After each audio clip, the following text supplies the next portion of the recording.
The music wasn't hers. It echoed through the floorboards, faint, like a distant memory refusing to stay buried. The clock read 2:17 a.m. when the vibration started, soft, persistent, beneath the whiskey glass I hadn't touched. Her name lit up the screen. "You up?" I watched it until it disappeared. The room stayed silent. I'd told her before she left, if you walk out that door, you don't walk back in. She laughed, called me controlling, called herself free. She didn't understand what the word boundaries meant. Not in marriage, not in trust. The next text came slower, like hesitation or guilt finally learning how to type. "Don't be mad. I needed air. Air." I leaned back in the chair, eyes fixed on the door she wasn't walking through. It started 6 months ago, a Friday. Same red dress, same perfume, same defiance in her tone when I asked where she was going. "It's just a party. You know I hate staying cooped up." The first time, I believed her. The second time, I said nothing. By the fifth, belief had dried up like something dead left in the sun. She started hiding her phone. Passwords changed. Laughter at texts that weren't mine.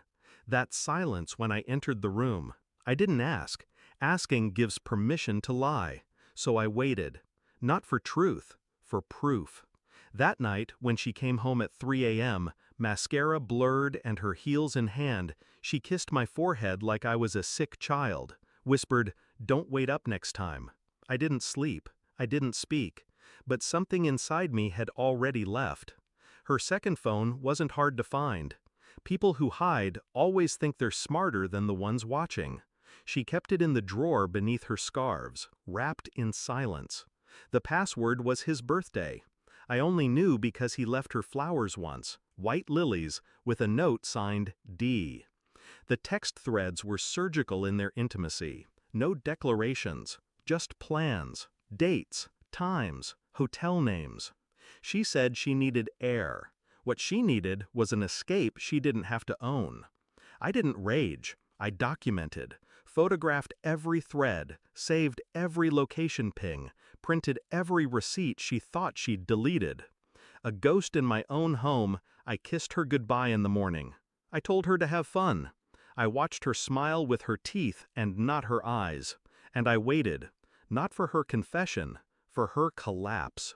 The report came on a Tuesday. DNA swabs, surveillance footage, hotel records with her signature in neat cursive.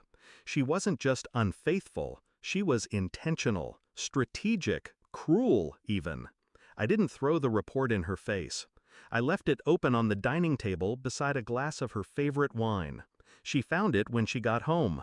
I watched her read it from the hallway, her breath catching like a wound she hadn't expected. Then came the shaking hands. The "what is this?" The "you went through my things?" I only said 4 words. I already knew. Everything. No shouting, no tears, just her unraveling in front of me. She tried to reach for me. I stepped back. Distance was no longer measured in steps. It was in truth. "I made a mistake," she said. "I was lonely. You stopped talking to me. I didn't know how to fix us."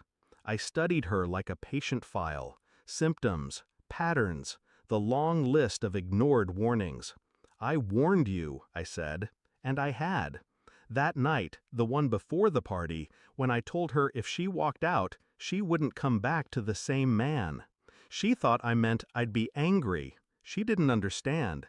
I meant I'd be done. I walked her to the door. Not violently, not coldly, just finally. And I closed it. Not with force, with finality. She still texts. Not apologies. Those stopped after week 1. Just echoes.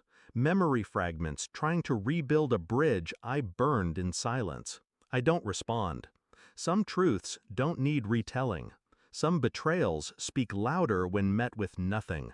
I sleep now, not peacefully, but without doubt. Clarity has its own kind of quiet, the kind that doesn't beg, doesn't chase, doesn't forget. She walked out wanting freedom. She got it, and I got what I wanted all along. A house with no lies, a mirror with no cracks, a silence that doesn't lie back. Some people leave to feel free. Some of us let them to finally breathe.